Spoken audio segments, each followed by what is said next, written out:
Selamat malam Bapak, Ibu, Saudara semuanya.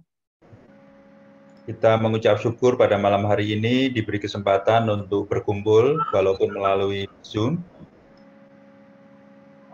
Tuhan yang menolong kita untuk menikmati waktu-waktu kita dengan baik.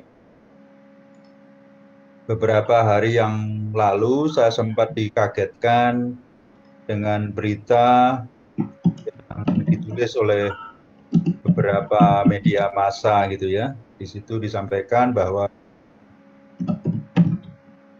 orang-orang atau masyarakat di Yerusalem, Israel, memperingati atau merayakan LGBT. Nah, ini sesuatu yang mengagetkan bagi saya gitu ya, karena saya teringat dengan kisah yang terjadi dalam Kejadian 13 gitu ya. Bagaimana Tuhan menghukum Sodom dan Gomora gitu ya pada saat itu. Pada saat itu kalau kita ingat kisahnya, Lot disuruh memilih. Kemudian matanya memandang dan melihat ada negeri yang indah menurut matanya gitu ya. Nah, ini tempat yang dipilih oleh Lot ini menurut manusia. Daerah itu ya kalau kita lihat banyak airnya seperti taman Tuhan. Nah, itu menurut pandangan manusia. Dan Sodom memang pada saat itu ya tanah yang sangat kaya dan subur gitu ya. Mungkin penduduknya kaya dan tingkat kesejahteraan hidup mereka relatif lebih tinggi daripada daerah lainnya. Mereka tidak kekurangan makanan maupun air, dan inilah yang menarik hati Lot untuk tinggal di sana. Ya, menurut manusia gitu. Tetapi apa yang kelihatannya indah bagi Lot ternyata sangat berbeda dengan apa yang Tuhan Allah lihat ya. Karena Tuhan Allah kan melihat hati manusia. Dan bagi Allah, bagi Tuhan, Sodom adalah tempat yang sangat jahat dan berdosa terhadap Tuhan. Apa yang terlihat sangat indah, tetapi sesungguhnya banyak keluh kesah tentang Sodom dan Gomora itu. Dan itulah kebenaran firman Tuhan yang akan kita lihat bersama, bagaimana sesungguhnya cara Tuhan memandang, dan kita harus tetap melihat bagaimana firman itu supaya kita berakar di dalam Kristus.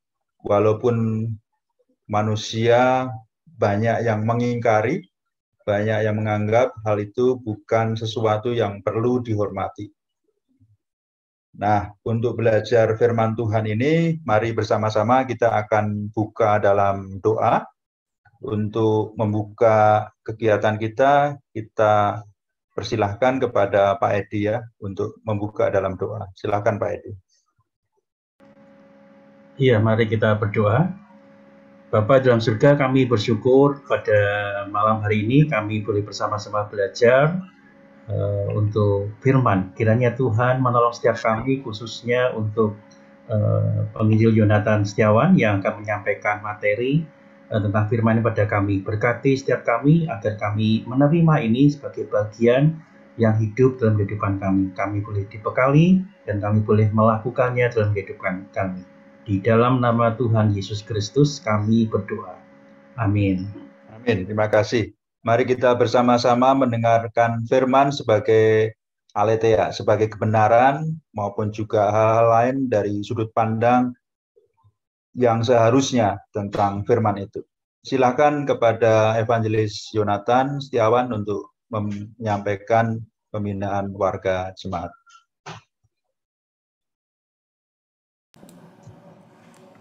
Selamat malam semuanya, Bapak Ibu yang dikasihi oleh Tuhan Yesus Kristus.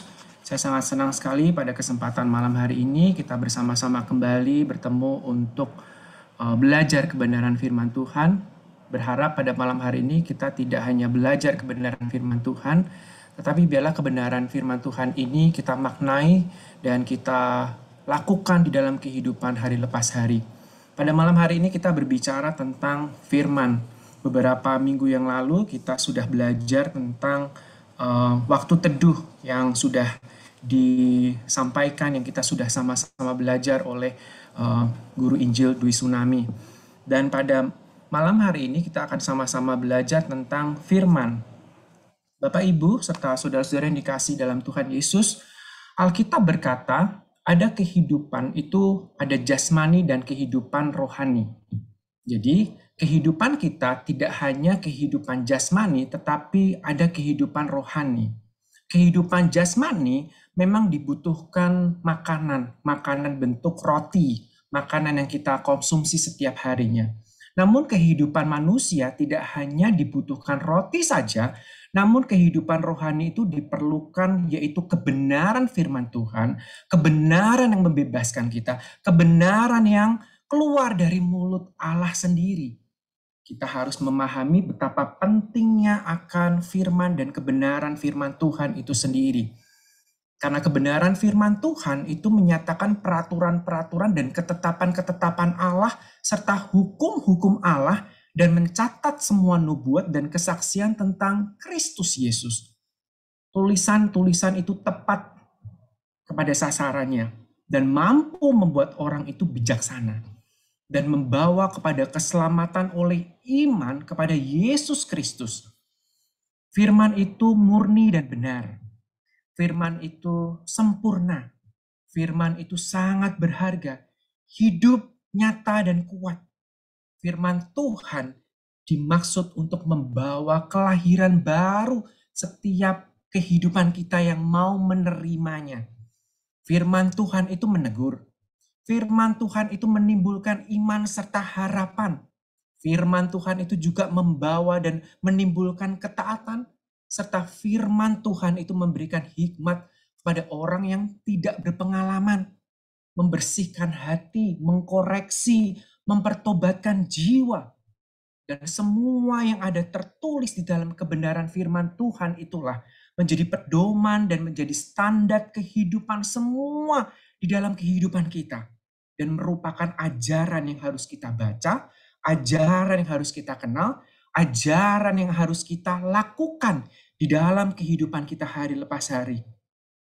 Sehingga kebenaran firman Tuhan inilah kita boleh melakukannya dan boleh nyata di dalam kehidupan kita. Firman Tuhan harus diterima dengan hati yang lemah lembut sebagai firman Allah yang harus kita tanam, yang harus ditaruh di dalam hati kita untuk kita taati. Bapak Ibu yang jemaat yang dikasihi oleh Tuhan Yesus Kristus berbicara tentang firman. Apa itu firman? Firman, ini menurut kategori saya mencoba untuk menangkap dan merenung.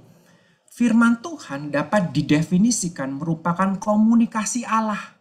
Komunikasi Allah kepada orang-orang tertentu pada waktu khusus, di tempat yang khusus, lalu dicatat.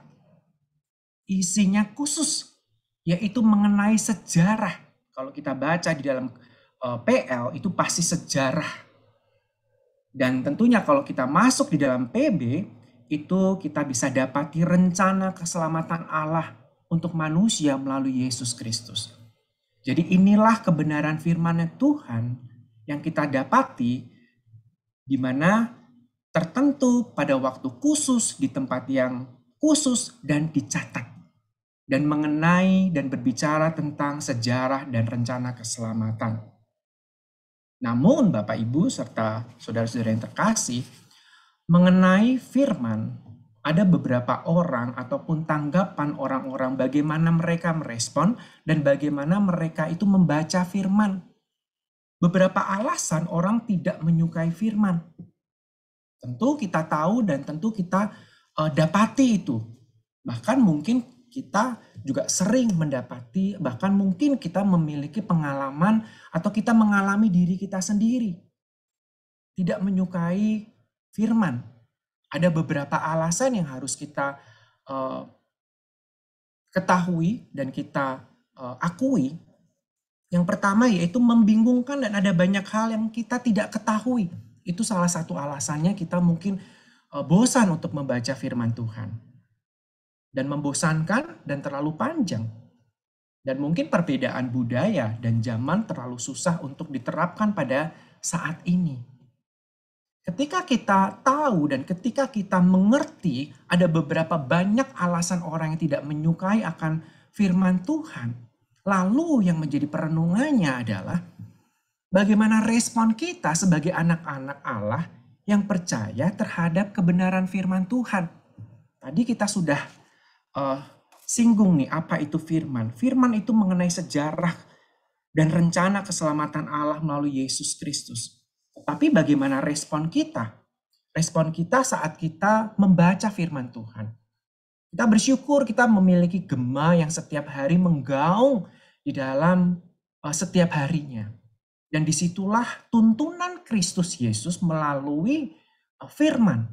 Meskipun sedikit, tetapi itu bermakna di dalam kehidupan kita. Kita bisa membaca, tidak hanya membaca, tetapi kita juga merenungkannya. Dan kita melakukannya di dalam kehidupan sehari-hari. Lalu setelah kita membacanya, bagaimana tanggapan kita? Bagaimanakah respon kita sebagai anak-anak Allah yang percaya terhadap kebenaran firman Tuhan? Nah, itu yang harus kita pahami, itu yang harus kita lakukan. Karena sebagai anak-anak Tuhan, firman-lah yang menjadi pedoman di dalam kehidupan kita. Firman Tuhanlah yang berisi nubuat. Firmanlah yang berisi akan iman dan harapan kita. Jadi Bapak Ibu serta saudara-saudara sekalian, mari kita mencintai akan kebenaran firman Tuhan di dalam kehidupan kita hari lepas hari. Firman yang terus menggema di dalam hati kita. Firman Tuhan yang terus menggema di dalam otak kita. Dan tidak hanya kita membacanya, tetapi kita melakukannya di dalam kehidupan hari lepas hari. Ada satu tokoh di dalam perjanjian lama, bagaimana sikap seorang untuk menanggapi akan kebenaran firman Tuhan. Ketika kebenaran firman Tuhan itu datang, ketika kebenaran firman Tuhan itu menyentuh hatinya, ketika kebenaran firman Tuhan itu disampaikan. Dan ini adalah sikap Daud terhadap firman Tuhan. Sikap yang luar biasa bagaimana Daud ini menanggapi kebenaran firman Tuhan. Saya akan membacakan dari Mazmur 119 ayat 14 dan 16 serta 20. Atas petunjuk peringatan-peringatanmu, aku bergembira seperti atas segala harta. Aku akan bergemar dalam ketetapan-ketetapanmu. Firmanmu tidak akan kulupakan. Hancur jiwaku karena rindu kepada hukum-hukummu setiap waktu. Wow. Bapak Ibu jemaat yang dikasih oleh Tuhan serta saudara-saudara sekalian. Inilah tanggapan dari Daud. Ketika Daud menerima firman itu, aku bergembira seperti segala harta. Wah, itu luar biasa sekali ketika menerima ketetapan, ketika menerima firman, itu hatinya bergembira. Seperti menerima segala harta yang dia miliki. Dan bergemar dalam ketetapan dan tidak akan kulupakan karena rindu. Inilah tanggapan respon dari Daud. Aku hendak merenungkan titah-titah kebenaran firman Tuhan. Aku hendak mengamati jalan-jalanmu. Bergemar dalam ketetapan-ketetapanmu. Tidak saja memikirkannya, tetapi melakukannya dengan sukacita. Bapak Ibu serta jemaat saudara-saudara sekalian yang dikasih oleh Tuhan Yesus, bagaimanakah kehidupan kita? Ketika kita disapa oleh kebenaran firman Tuhan. Ketika firman Tuhan itu dikumandangkan. Ketika firman Tuhan itu ada di dalam kehidupan kita. Melewati banyak hal yang sudah kita baca setiap hari. Lewat gema ataupun mungkin renungan atau mungkin firman Tuhan setiap hari Minggu. Bagaimanakah respon kita? Apakah respon kita seperti Daud? Apakah respon kita ketika firman Tuhan itu hadir di dalam kehidupan kita? Apakah kita bergembira selayaknya kita memiliki dan menerima harta? dan bergemar serta tidak akan kulupakan karena kita merindukan akan firman tersebut. Orang-orang yang merenungkan firman Allah dengan sukacita tidak akan pernah melupakan. Dan malam hari ini biarlah kebenaran firman Tuhan itu kita renungkan dan kita milikilah firman itu karena kita rindu dan hukum-hukum Allah setiap waktu. Berbicara tentang firman, pada malam hari ini kita akan belajar dan kita akan sama-sama dibukakan di dalam kitab Mazmur. Makna firman di dalam Mazmur. Mazmur 19 ayat 1 sampai 12. Mazmur 19 ayat 1 sampai 12. Mungkin jemaat Tuhan atau Bapak Ibu saudara-saudara boleh membuka Alkitabnya. Namun di situ saya sudah tulis dari Mazmur 19 ayat 1 sampai 12. Saya akan membacakan untuk kita semuanya. Untuk pimpinan biduan Mazmur Daud. Langit menceritakan kemuliaan Allah dan cakrawala memberitakan pekerjaan tangannya. Hari meneruskan berita itu kepada hari dan malam menyampaikan pengetahuan itu kepada malam. Tidak ada berita dan tidak ada kata. Suara mereka terdengar, tapi gema mereka terpancar ke seluruh dunia dan perkataan mereka sampai ke ujung bumi. Yang memasang kemah di langit untuk matahari, yang keluar bagaikan pengantin laki-laki yang keluar dari kamarnya. Kirang bagaikan pahlawan yang hendak melakukan perjalanannya. Dari ujung langit ia terbit dan ia beredar sampai ke ujung yang lain. Tidak ada yang terlindung dari panas sinarnya. Taurat Tuhan itu sempurna, menyegarkan jiwa.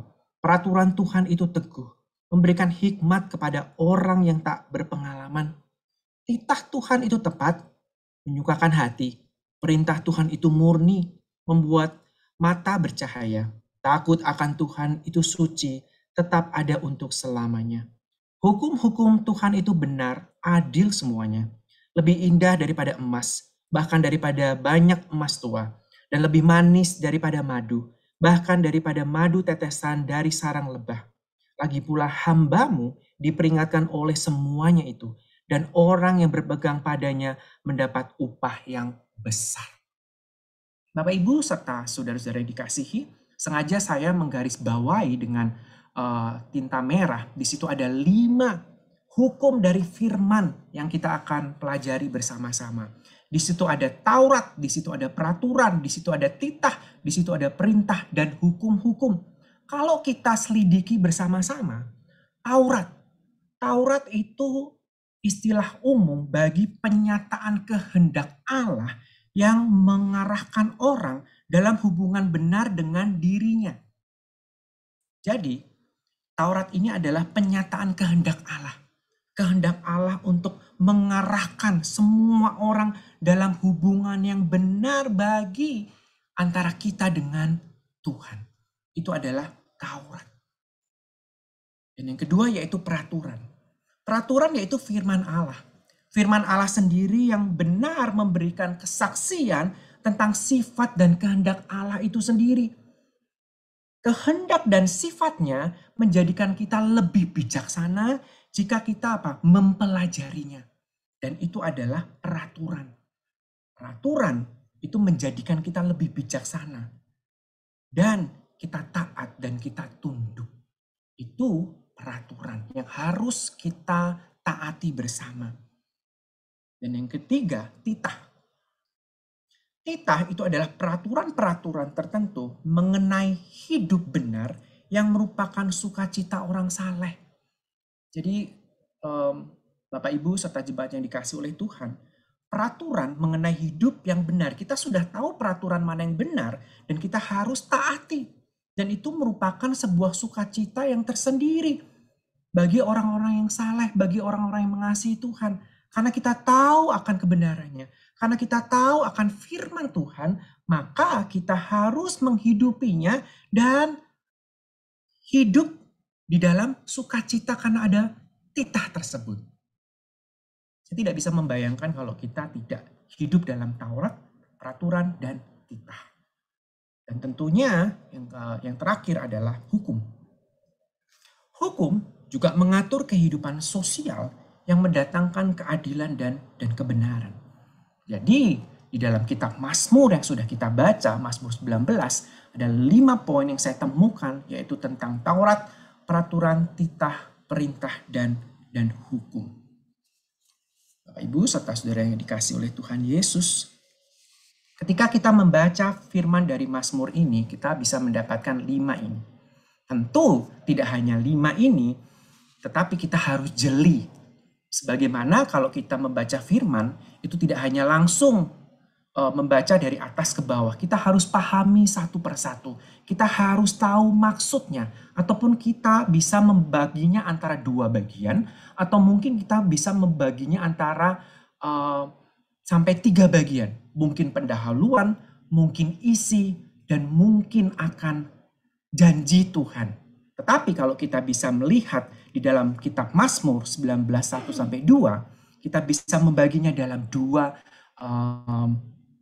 dalam 3 konteks, ya, dalam 3 konteks. Yang pertama, bagilah menjadi 2 bagian sesuai dengan subtema. Kalau kita membacanya dengan secara pelan-pelan, secara perlahan-lahan, kita bisa dapatkan itu, firman itu terbagi menjadi beberapa bagian. Kalau kita sudah baca itu di dalam Mazmur 19, ternyata yang dapat kita pelajari bersama-sama itu ada 3. Bagilah menjadi 2 bagian sesuai dengan subtema. Dan yang pertama dan yang kedua. Yang pertama, kalau kita sudah membacanya dengan teliti, kita dapat melihat garis atau intinya, yaitu mengenai langit menceritakan kemuliaan Allah.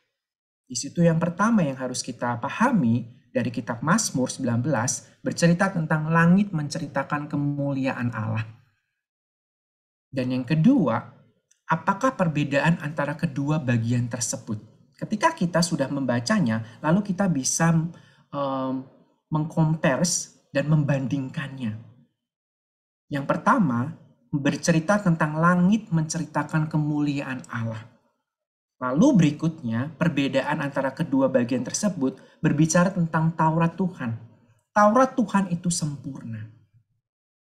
Ketika kita sudah mengetahui tentang bagian-bagian dari firman yang sudah kita baca tersebut, lalu yang menjadi poinnya, lalu yang menjadi perenungannya di dalam kehidupan kita setelah kita membaca firman tersebut, ternyata kita bisa melihat ada 2 misi pernyataan Allah, yaitu tentang penciptaan dan perkataan. Penciptaan dan perkataan. Dengan kata lain, misi Allah adalah misi melalui aksi penciptaan dan misi melalui perkataan yang ditulis dan yang kemudian diberitakan. Jadi, Bapak Ibu serta saudara sekalian, inilah firman yang harus kita pahami secara konteks yang secara benar di dalam kitab Mazmur. Kita harus jeli dan kita harus pilih di dalam konteks ini. Ada banyak. Mungkin nanti kalau kita ada berikutnya kita bisa latihan. Kita membaca dalam kitab lalu kita bisa bagi itu. Jadi bagian 2 bagian atau 3 bagian. Bagilah menjadi 2 bagian sesuai dengan subtema. Kita bisa melihat apakah subtema tersebut. Mungkin dari ayat ini sampai ayat berapa, lalu selanjutnya ayat berapa, dan ayat berapa, dan ayat berapa, dan ayat berapa. Itu mungkin kita bisa belajar bersama-sama. Kebetulan saya juga mengajar dan porsi anak-anak kelas 9 saya ajar mereka juga untuk memilah dan memberi tema kepada setiap ayat-ayat yang mereka baca dan mereka bisa menemukannya, dan itu tema-temanya itu ada berbagai macam dan mereka bisa menyimpulkan dan mereka bisa memberikan ide mereka serta tanggapan mereka, dan itu sungguh menarik sekali. Saya tidak paksa mereka untuk memberi tema, tetapi mereka memberikan atas inisiatif dan atas keyakinan dan atas apa yang mereka dapatkan, dan kita sama-sama belajar. Pasti Bapak Ibu serta saudara-saudara sekalian, ketika kita belajar, cobalah untuk exercise, cobalah untuk menulis, dan cobalah untuk melihat konteks tersebut lalu kita breakdown dari sesi 1, kedua, dan ketiga. Mungkin lebih dari itu nggak apa-apa. Kita sama-sama belajar akan kebenaran firman Tuhan. Tetapi di dalam kitab Mazmur kita dapati ada 2 dan 3 bagian. Yang ketiga adalah bagian apakah persamaannya. Kita sudah mendapati tentang misi Allah. Misi Allah itu melalui aksi penciptaan, dan yang kedua melalui perkataan yang ditulis dan kemudian diberitakan. Berbicara tentang penyataan Allah,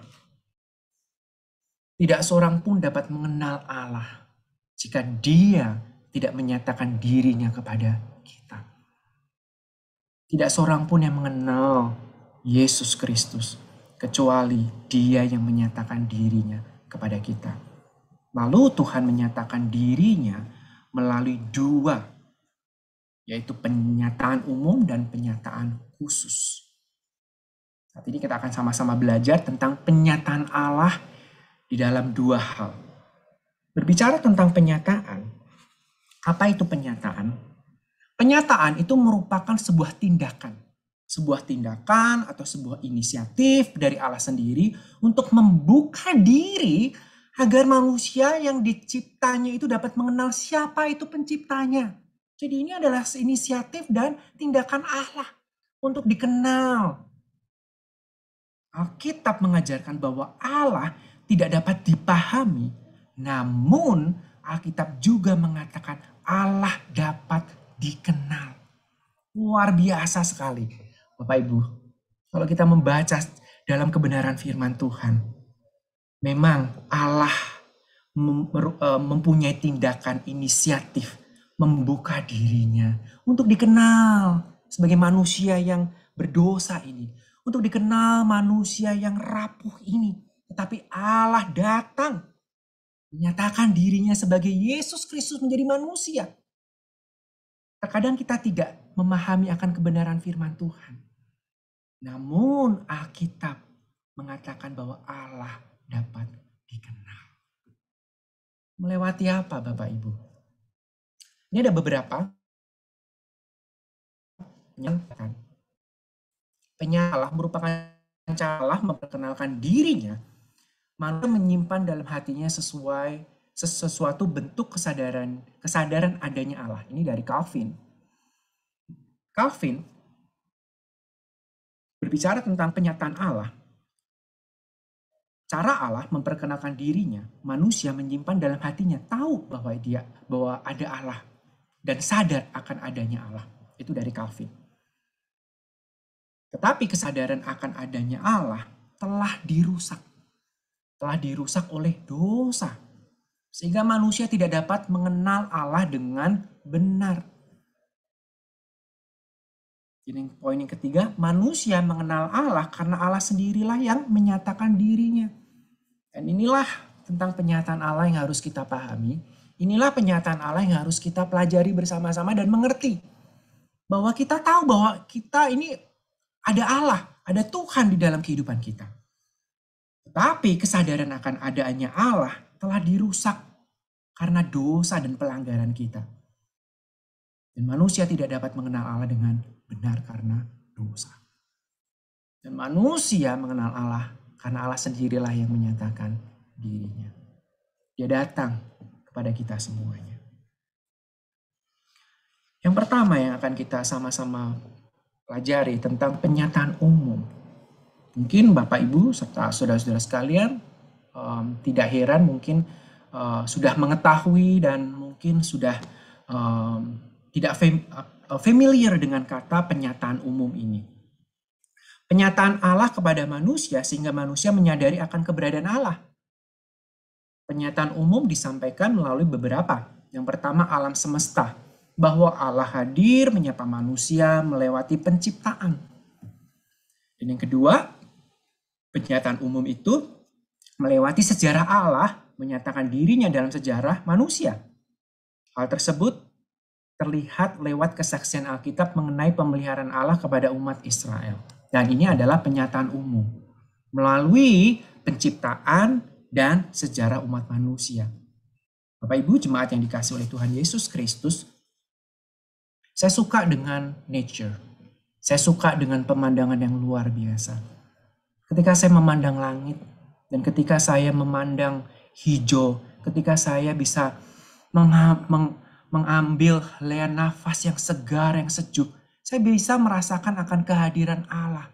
Saya bisa merasakan akan Allah itu hadir. Allah itu menyentuh setiap relung manusia lewat alam, melewat keindahan yang Tuhan sudah ciptakan untuk kita semua, kita nikmati. Mungkin Bapak Ibu serta jemaat yang dikasihi oleh Tuhan Yesus Kristus, alam mungkin hal yang biasa. Tapi bagi saya, alam itu menyentuh, alam itu melihat, dan alam itu buat saya sadar bahwa itu adalah penciptaan Allah untuk kita nikmati. Jadi mengenai alam saya suka sekali.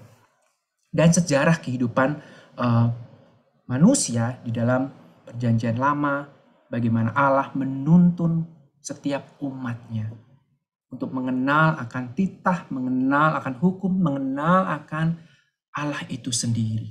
Dan itulah penyataan secara umum keberadaan Allah. Dan yang berikutnya yang dapat kita pelajari bersama-sama yaitu penyataan khusus. Penyataan khusus ini adalah penyataan yang diberikan Allah melalui karya penebusan Yesus Kristus yang juga dituliskan di dalam Alkitab. Penyataan yang diberikan Allah melalui karya penebusan Yesus Kristus.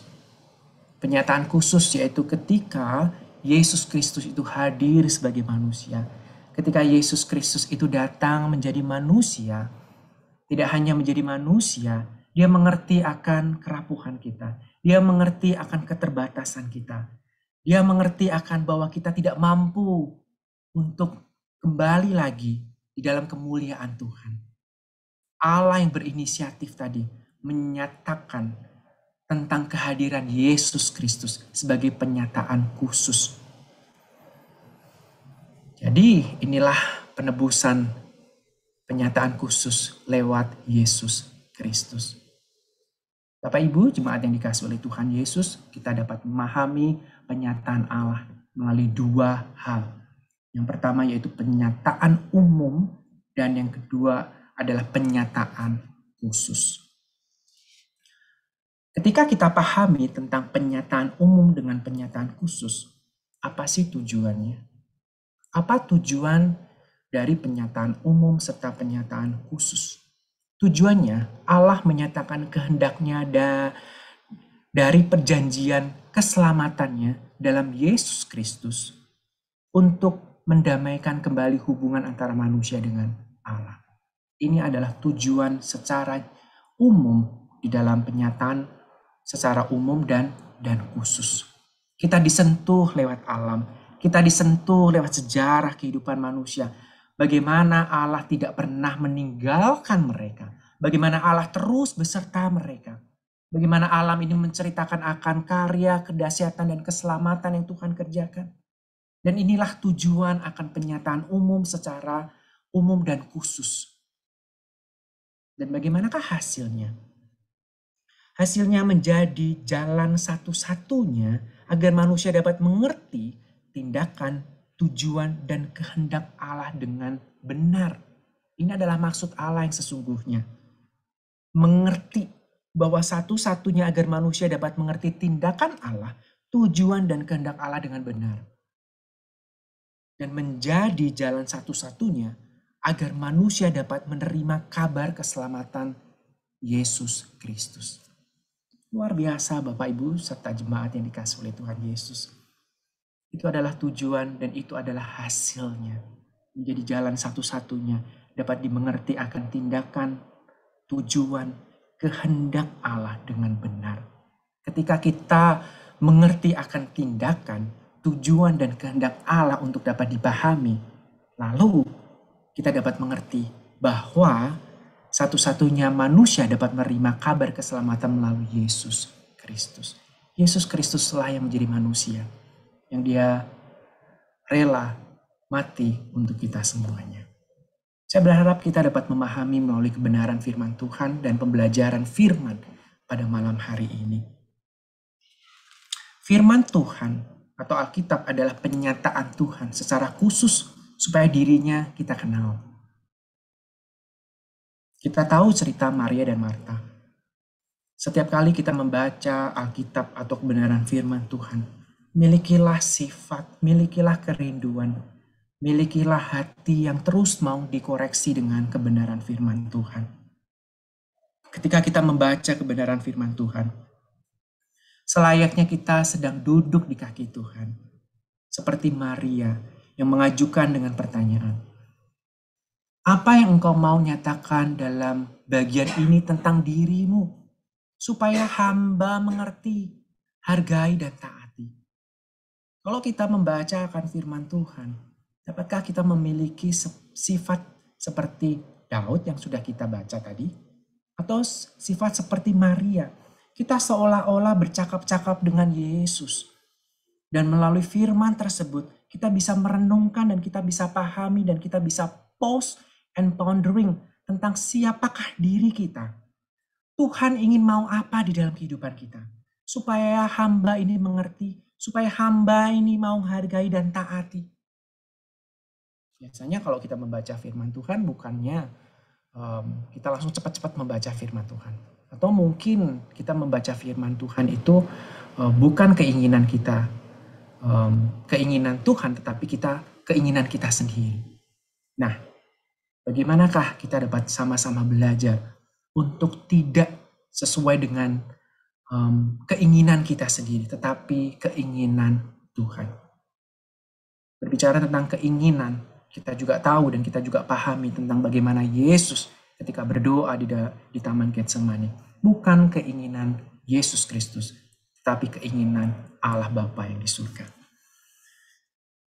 Ada satu the authors yang bernama John Stott, The Bible Book for Today, berbicara jika Alkitab adalah penyataan Tuhan tentang dirinya, atau pribadinya, perjanjiannya, dan perintahnya, jelaslah bahwa melalaikan Alkitab berarti mengabaikan Tuhan.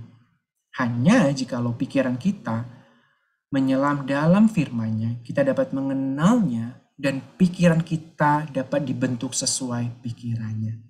Jadi, Bapak Ibu serta saudara-saudara yang dikasihi oleh Tuhan, kita tahu bahwa kebenaran firman Tuhan itu adalah pribadinya. Isi hati Yesus Kristus, cerita tentang Yesus Kristus, perjanjian dan perintahnya. Jelas, kalau kita melalaikan akan Alkitab atau kebenaran, berarti kita mengabaikan akan kebenaran firman Tuhan. Kita ignore, kita tidak mau mendengar, meskipun kebenaran firman Tuhan itu terkadang nusuk. Terkadang firman Tuhan itu membuat kita bising. Terkadang firman Tuhan itu kita tidak mau mendengar. Tetapi inilah kebenaran firman Tuhan. Hanya jikalau pikiran kita menyelam dalam firman-Nya, kita dapat mengenalnya, pikirannya kita dapat dibentuk sesuai pikirannya. Kita mau taat. Kadang-kadang kita berpikir kepada Tuhan, atau mungkin kita berpikir kepada diri kita sendiri. Apa yang Tuhan mau di dalam firman ini? Apa yang mau Tuhan bicarakan dan Tuhan sampaikan? Mungkin Bapak Ibu serta saudara-saudara sekalian ketika membaca firman Tuhan, alami dan lakukanlah mungkin selama 5 atau mungkin berapa menit secara diam dan berdoa di dalam hati. Dan mintalah apa mau Tuhan lewat firman Tuhan yang sudah kita baca.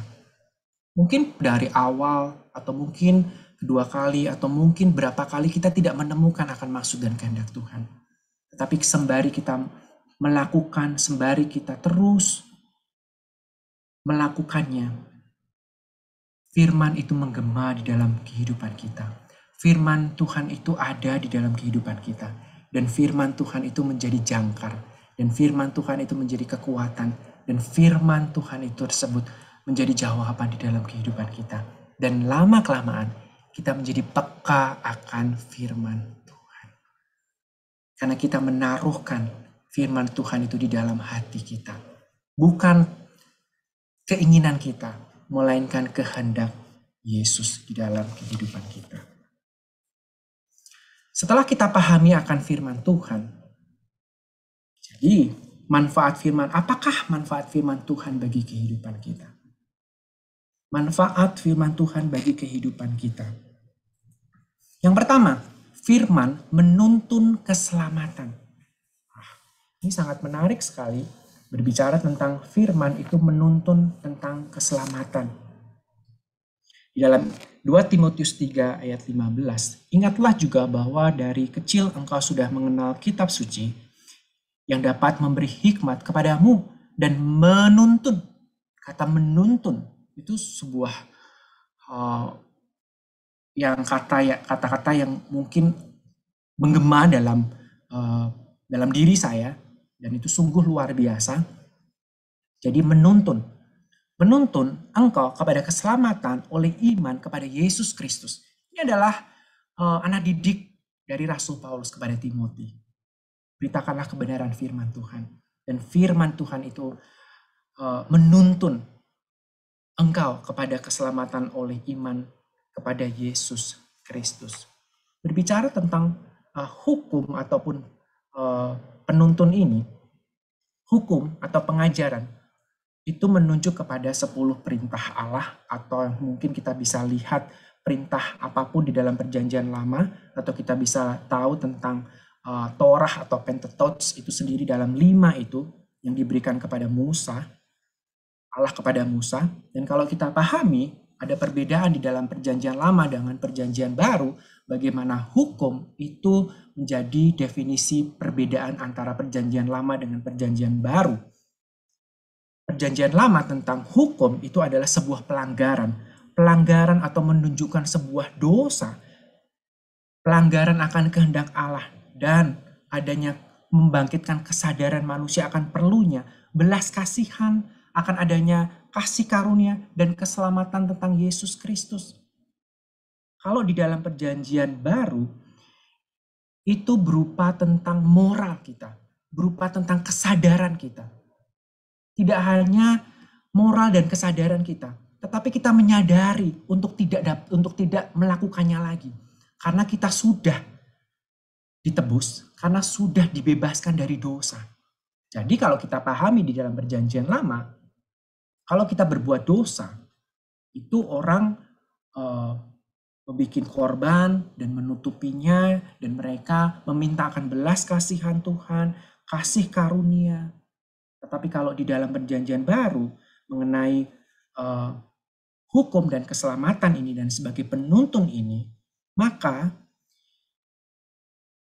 kita harus pahami bahwa hukum diberikan untuk menuntun kita kepada Kristus Yesus, supaya kita dibenarkan karena iman. Kristus yang sudah datang. Jadi peranan hukum sebagai penuntun itu tersebut sudah berakhir. Oleh karena kita tidak lagi mencari keselamatan melalui persediaan di dalam perjanjian lama. Jadi di dalam perjanjian baru kita hidup di dalam kekudusan, hidup di dalam keselamatan. Khusus karena Yesus Kristus dan hak istimewa untuk menjadi milik Kristus. Jadi ini adalah penuntun untuk menuju kepada keselamatan. Bukan karena belas kasihan, tetapi kita memiliki kesadaran bahwa keselamatan itu diberikan kepada kita untuk kita hidupi bersama-sama. Dan yang kedua, manfaat firman Tuhan bagi manusia. Firman menolong pertumbuhan. Di dalam 2 Timotius 3:16, segala tulisan yang diilhamkan Allah memang bermanfaat untuk mengajar, untuk menyatakan kesalahan, untuk memperbaiki kelakuan, dan untuk mendidik orang dalam kebenaran. Bapak Ibu jemaat yang dikasihi oleh Tuhan Yesus Kristus, inilah yang disampaikan Paulus kepada Timotius. Kebenaran firman Tuhan itu untuk mengajar, untuk menyatakan kesalahan, untuk memperbaiki kelakuan, dan mendidik dia dalam kebenaran. Jadi kalau kebenaran firman Tuhan itu, ini rasanya firman Tuhan kok nancep ya. Firman Tuhan ini kok rasanya berbicara kepada saya ya. Dan disitulah Tuhan ingin menegur kita semuanya. Bukan karena pembicaranya, bukan karena hamba Tuhan yang cakap untuk menyampaikan kebenaran firman Tuhan, tidak. Tetapi inilah yang harus kita pahami, bahwa firman Tuhan itu memang berkuasa. Berkuasa untuk menolong setiap kita untuk bertumbuh di dalam Tuhan. Bermanfaat untuk mengajar, untuk menyatakan kesalahan, kelakuan, mendidik orang di dalam kebenaran. Jadi ketika firman Tuhan itu datang, di dalam melalui apapun itu juga, kita harus pahami dan kita harus taati. Meskipun itu menyakitkan. Dan membawa, menolong kita untuk bertumbuh. Kalau kita semua ignore, kalau kita tidak mendengar akan firman Tuhan, bagaimana kita bisa bertumbuh? Bertumbuhlah di dalam kebenaran firman Tuhan. Meskipun firman Tuhan itu menyakitkan. Meskipun firman Tuhan terkadang kita tidak bisa melakukannya. Tetapi mari kita sama-sama belajar. Saya terkadang juga jatuh. Tetapi firman inilah yang terus menghidupi, terus menyemangati untuk menyampaikan, untuk menghidupi dan menolong kita semua di dalam pertumbuhan iman kerohanian kita. Dan yang ketiga, firman memperlengkapi pelayanan. 2 Timotius 3 ayat 17, dengan demikian tiap-tiap manusia kepunyaan Allah diperlengkapi untuk setiap perbuatan baik. Di dalam pelayanan kita tidak berpikir untuk siapa. Mungkin kita berpikir untuk diri sendiri, mungkin untuk kenyamanan diri kita sendiri. Kita adalah satu tubuh di dalam Yesus Kristus. Firman ini memperlengkapi kita di dalam pelayanan. Sewaktu kita di dalam pelayanan, sangat wajar kalau kita menemui orang-orang yang mungkin kita tergesek sana, tergesek dengan keadaan, dengan ide, dengan apapun itu. Itu banyak kita dapat temui. Tapi ketika kita mendengar akan firman Tuhan, Tuhan sudah mempercayai, Tuhan sudah memperlengkapi, dan Tuhan sudah memberikan tanggung jawab di dalam kehidupan kita untuk membangun gereja ini, untuk membangun satu tubuh di dalam Kristus Yesus, diperlengkapi untuk perbuatan baik. Masa kalau kita menemukan seseorang di dalam pelayanan, di dalam bergereja kita, lalu kita tinggalkan, lalu kita tidak setia lagi kepada Tuhan. Jadi firman Tuhan itu bermanfaat untuk memperlengkapi setiap perbuatan baik kita, untuk memperlengkapi di dalam pelayanan kita. Jadi saya berharap Bapak Ibu, kita mendapatkan manfaat firman Tuhan di dalam kehidupan kita melewati firman, yaitu firman yang menuntun akan keselamatan. Kita harus pahami itu. Firman yang menolong di dalam setiap pertumbuhan, dan firman memperlengkapi di dalam pelayanan. Lalu berikutnya, bagaimana cara memperoleh firman tersebut? Cara memperoleh firman tentu ada berbagai macam, banyak hal kita memperoleh firman. Kita bisa mendengar, kita bisa membaca, kita bisa menyelidiki, kita bisa menghafalkan, dan kita bisa merenungkannya. Inilah cara kita memperoleh firman. Kalau kita pahami bersama-sama, kalau kita buka Alkitab kita atau menggenggam Alkitab kita, ini adalah sebuah cara untuk kita mengingat dengan jari kita sendiri.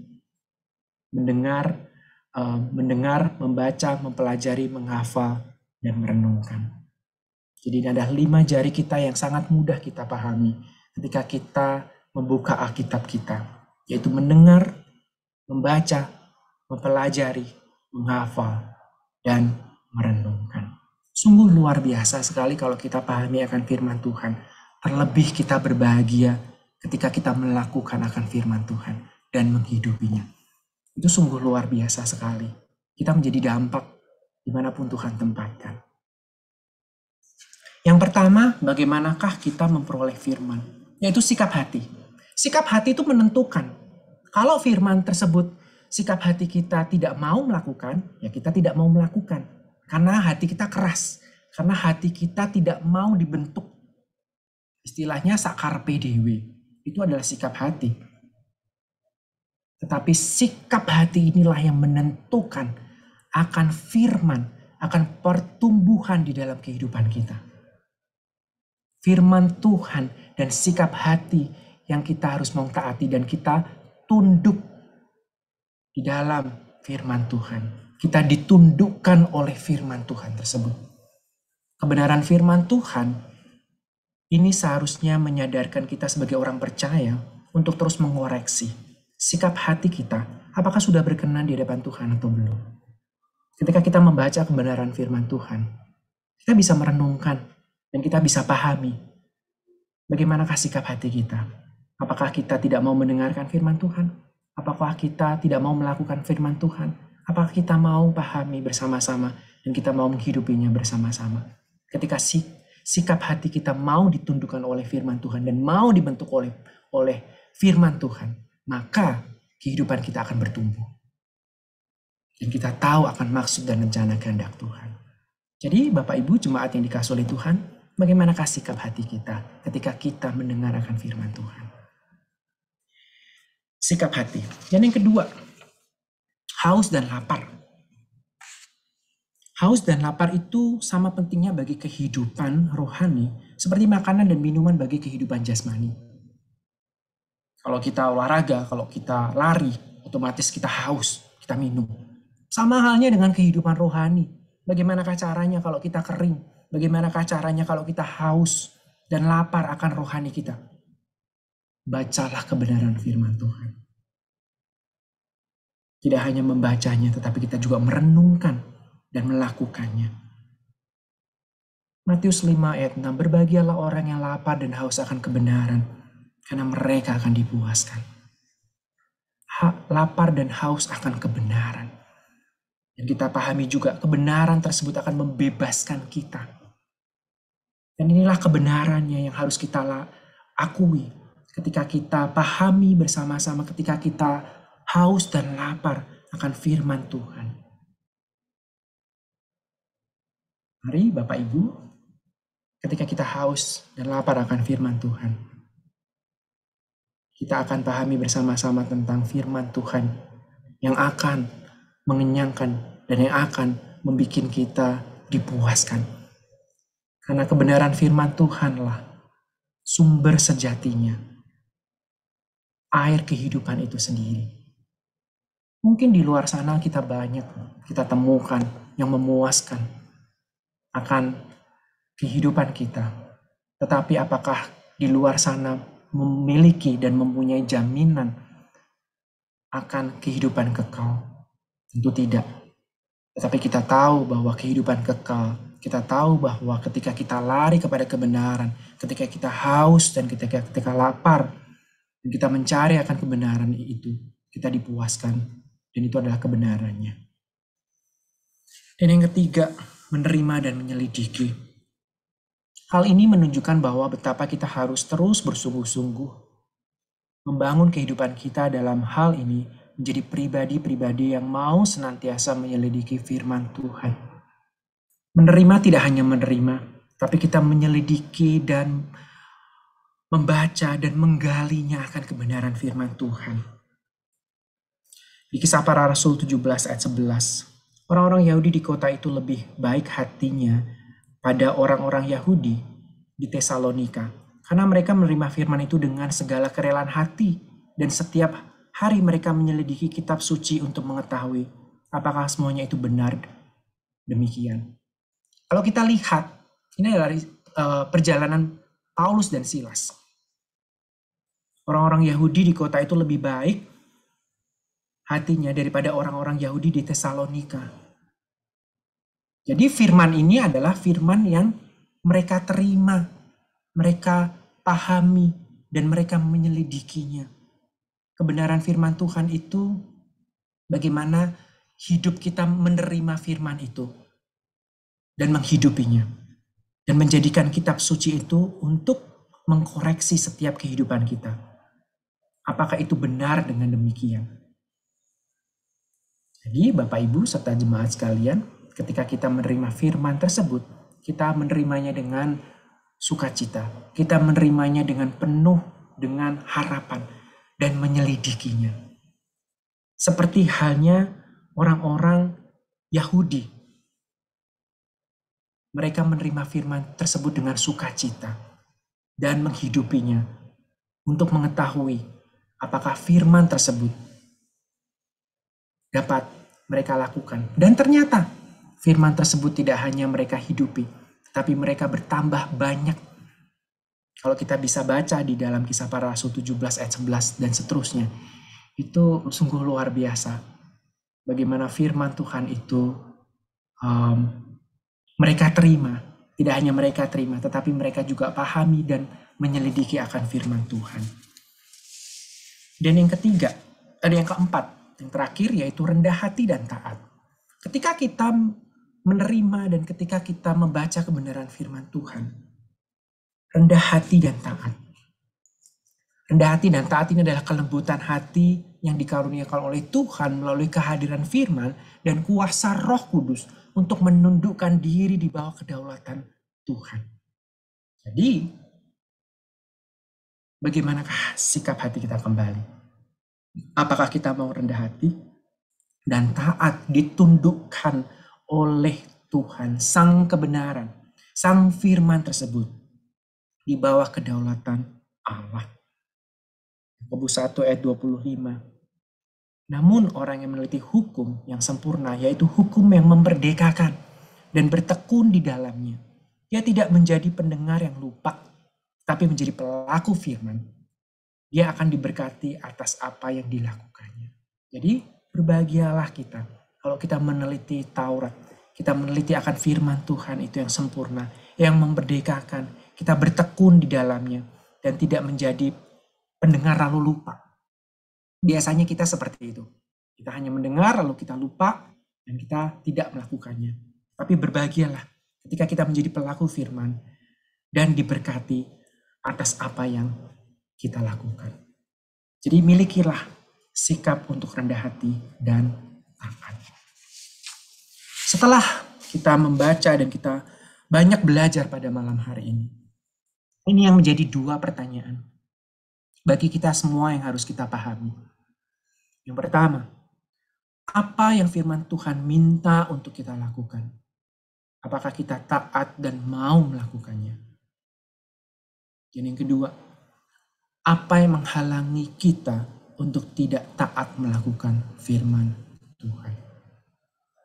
Jadi Bapak, Ibu, serta jemaat yang dikasihi oleh Tuhan, kita sudah belajar bersama-sama tentang firman. Ketika kita membaca kebenaran firman Tuhan setiap harinya, lakukanlah pause and pondering ini, bertanyalah dan minta Tuhan membimbing kehidupan kita. Dan bertanya, apa yang firman Tuhan minta untuk kita lakukan? Apakah kita mau taat untuk mau melakukan atau tidak? Apa yang menghalangi kita untuk tidak taat di dalam firman Tuhan? Biarlah ini semua kita pahami bersama-sama. Kita tidak hanya mendengar, tapi kita juga mau taat dan kita mau melakukannya.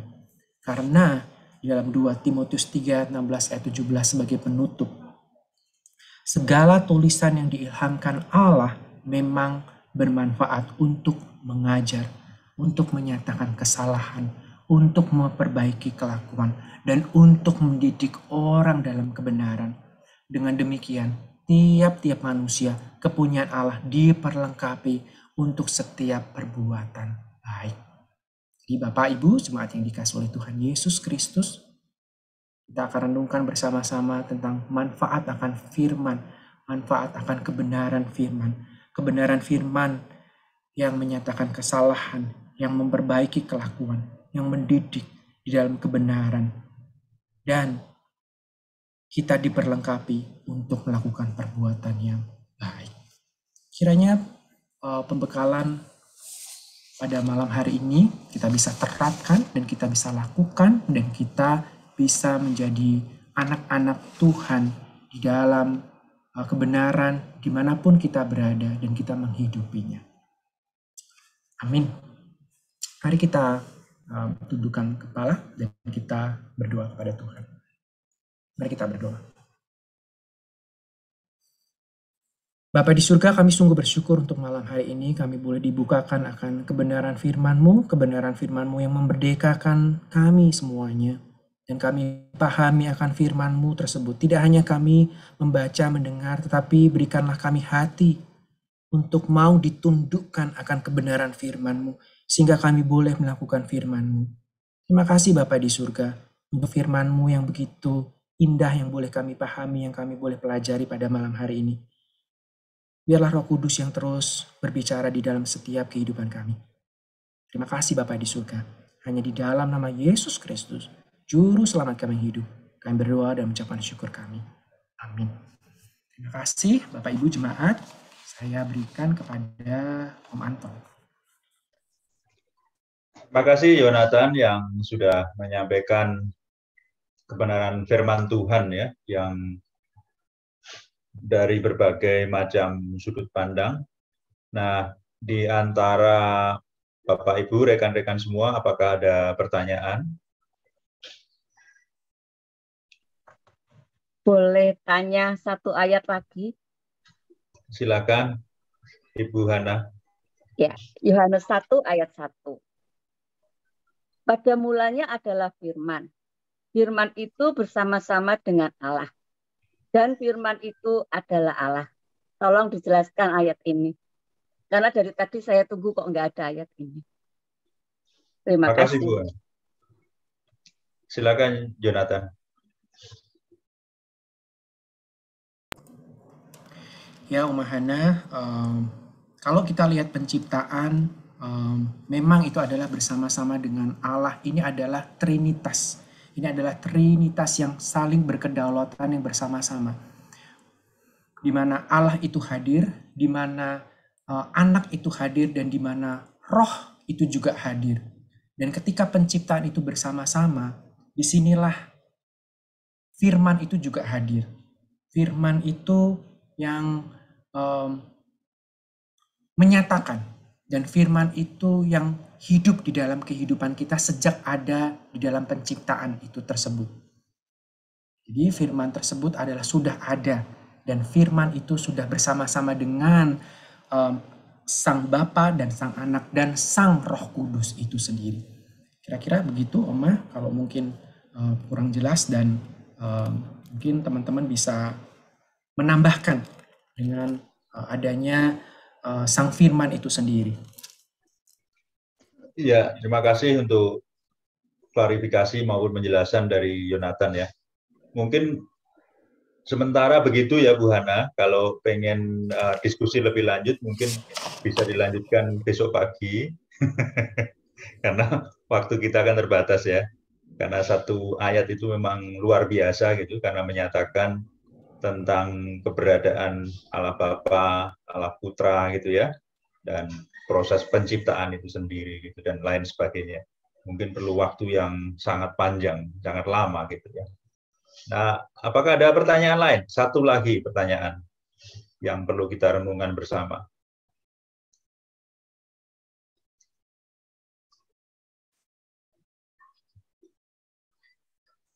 Apakah ada?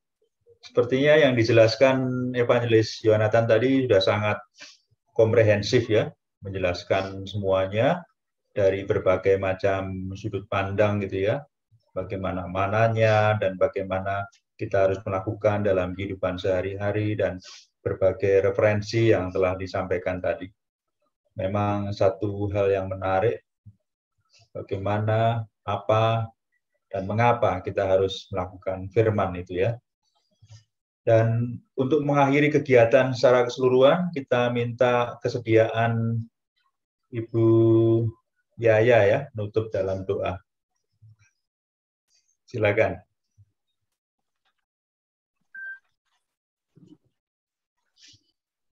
Mari kita berdoa bersama-sama. Ya Tuhan, kami sungguh mengucap syukur ya Tuhan, karena pada malam hari ini ya Tuhan, kami benar-benar bersyukur ya Tuhan bahwa Engkau telah memberikan firman ya Tuhan bagi kami ya Tuhan. Ajar kami selalu ya Tuhan, agar kami mau ya Tuhan melakukan apa kehendak-Mu, sehingga semuanya ini hanya untuk menyenangkan Engkau ya Tuhan. Terima kasih untuk pelayanan Evangelis Yonatan ya Tuhan. Engkau pakai hamba-Mu untuk menjelaskan ya Tuhan mengenai firman ini dengan baik ya Tuhan. Sebentar lagi kami akan istirahat ya Tuhan, kiranya Engkau sendiri yang menjagai kami ya Tuhan. Hanya di dalam nama Tuhan kami Yesus Kristus, kami siap berdoa dan mengucap syukur. Haleluya. Amin.